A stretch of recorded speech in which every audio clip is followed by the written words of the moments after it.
back to the Ancient Art Podcast. I'm your host, Lucas Livingston. Back in episodes 17 and 31 of the podcast, we met Ganesha, the much-beloved elephant-headed Hindu deity, son of Shiva and Parvati. There's such a rich spiritual narrative and artistic tradition surrounding Lord Ganesha that this delightful, pot-bellied fella deserves some more attention. It's especially poignant now as the annual celebration of Ganesha Chaturthi, the 11-day festival of Ganesha's birth, has just come to a close. Based on the lunar calendar, Ganesha Chaturthi fell in 2010 on September 11th through 22nd. In this popular festival, celebrated throughout much of India and in Hindu communities across the world, devotees flock to temples to pay their respect to Ganesha. Huge statues of the god are paraded through the streets with singing and dancing. Temple icons receive offerings of candy, incense, flour, money, and food, especially coconuts and bananas. On the first day of the festival, on September 11th, if you looked carefully, you might even have found some offerings placed at the feet of Ganesha in the museum galleries of the Art Institute of Chicago. Revered as a god of wisdom, prosperity, and good fortune, Ganesha is also the Lord of Beginnings and is commonly honored at the start of an assembly, celebration, or undertaking. He's extraordinarily popular today, particularly in centers of urban culture and commerce, both with the upper and lower classes. It was his attribution as the god of every man that led the Indian nationalist Lokmanya Tilak in 1893 to transform the Ganesha Chaturthi festival from a private household event into a grand public celebration. It was an attempt to build a new grassroots unity between the Brahmin and non-Brahmin classes through a mutual context. At that time, during India's period of British occupation, Ganesha became something of a rallying point for the population's nationalistic identity. The Art Institute has a few spectacular images of Ganesha on display. A couple great ones from the 10th century and the 16th or 17th century expressively represent the many-armed god dancing. You often see Ganesha getting down, and rightly so. Kids love to dance, and Ganesha is no exception. This cheerful child of Shiva and Parvati has a rather unusual birth, which also helps to explain how he happened to get the elephant head.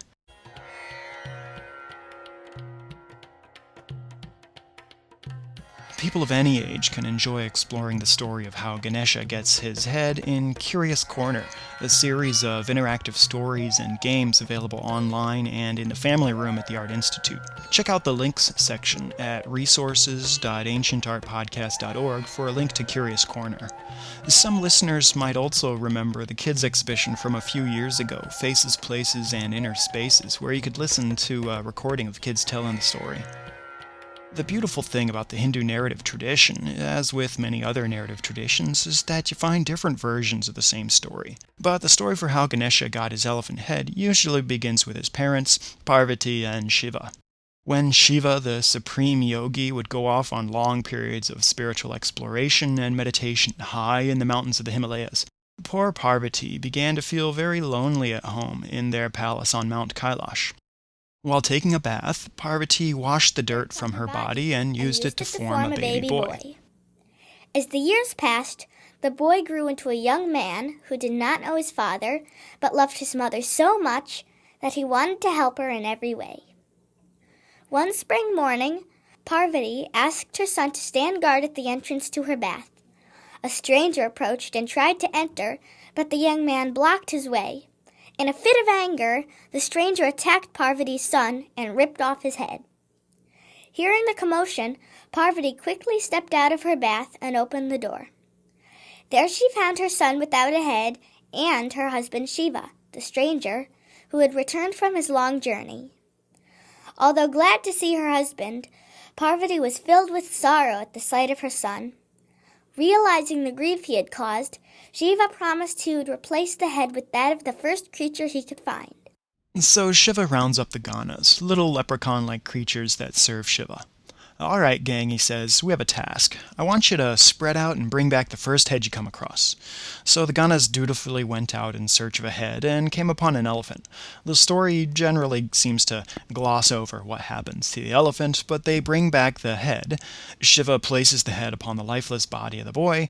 He springs back to life and is henceforth known as Ganesha, Lord of the Ganas, because Ganesha is now in charge of the Ganas. He is also known as the remover of obstacles, because, well, not a lot's going to stand in the way of an elephant. But also Ganas, much like leprechauns, can be mischievous little pranksters or good luck and good fortune. If you offer Ganesha the right puja or prasad, gifts, then he'll part the obstructive Ganas from your path.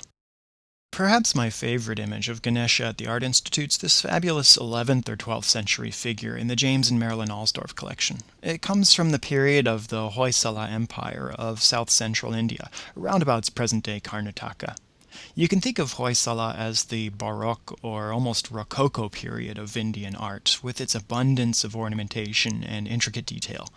Note the magnificent jewelry draping Ganesha's body, the swooping rosaries and splendid crown.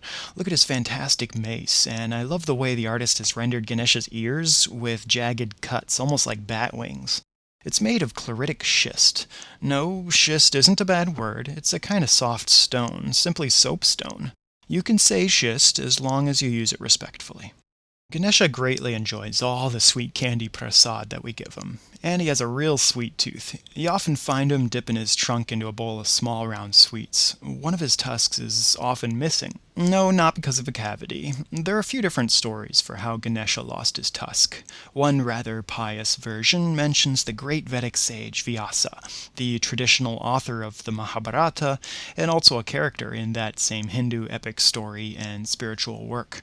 The Mahabharata had never previously been written down. It happened to be passed down from generation to generation through oral tradition. Ganesha heard that Vyasa was going to recite the Mahabharata, and he thought that this would be an excellent opportunity finally to transcribe the work. As it happened, though, Ganesha was the only spectator at the moment, and, well, it appeared that Ganesha forgot his pen. So what does he do? He breaks off one of his tusks and uses it as a pen to transcribe the Mahabharata. Notice how Ganesha is missing both of his tusks here? One's nicely rounded and decoratively capped, like a domesticated elephant might have, reminding us of his very urban cultural context, while the other one's more deliberately broken off, and Ganesha's actually pinching the broken piece like a pen in one of his hands. Another story for how he lost his tusk has Ganesha going out for a joyride on his friendly Vahana, or vehicle, his rat companion, who we met briefly in episode 17.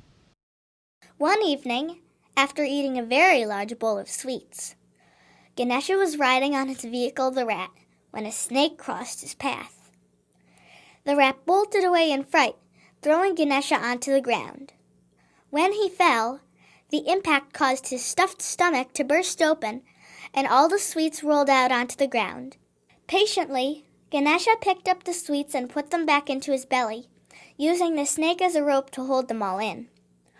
The moon, who had seen this unfortunate accident, burst out laughing. Ganesha became embarrassed, so he snapped off his tusk in anger and hurled it at the moon, to teach it a lesson for laughing at another's bad luck. And in case you're wondering, that's where all the craters on the moon come from. A few minutes ago, we were discussing the 1893 transformation of the Ganesha Chaturthi festival. Something else significant in 1893 was the speech delivered by Swami Vivekananda at the World's Parliament of Religions during the Columbian Exposition in the building that 1 year later was to become the Art Institute of Chicago. On September 11, 1893, Swami Vivekananda delivered a short speech on universal tolerance of world religions and helped introduce the West to Eastern thought and spirituality. You can download the speech on the Art Institute's website as part of the special exhibition Public Notice 3 by contemporary Indian artist Jitish Kalat. You'll find the link at resources.ancientartpodcast.org. The exhibition on the risers of the Art Institute's grand staircase displays lines from Swami Vivekananda's famous speech in colorful LED signage. The installation opened on September 11, 2010. It juxtaposes the September 11, 1893 message of religious tolerance with the acts of global terrorism on September 11, 2001. The colorful installation further explores the world's arguable regression from religious tolerance by using the colors of the Homeland Security Threat Level Alert System. The exhibition will be on view until January 2, 2011. I encourage you to swing by and check it out. While you're visiting, be sure to pay a visit to the many images of Ganesha and perhaps offer him a little puja for the many obstacles we currently face. Special thanks to the Art Institute of Chicago for the Ganesha stories from the Faces, Places, and Inner Spaces exhibition.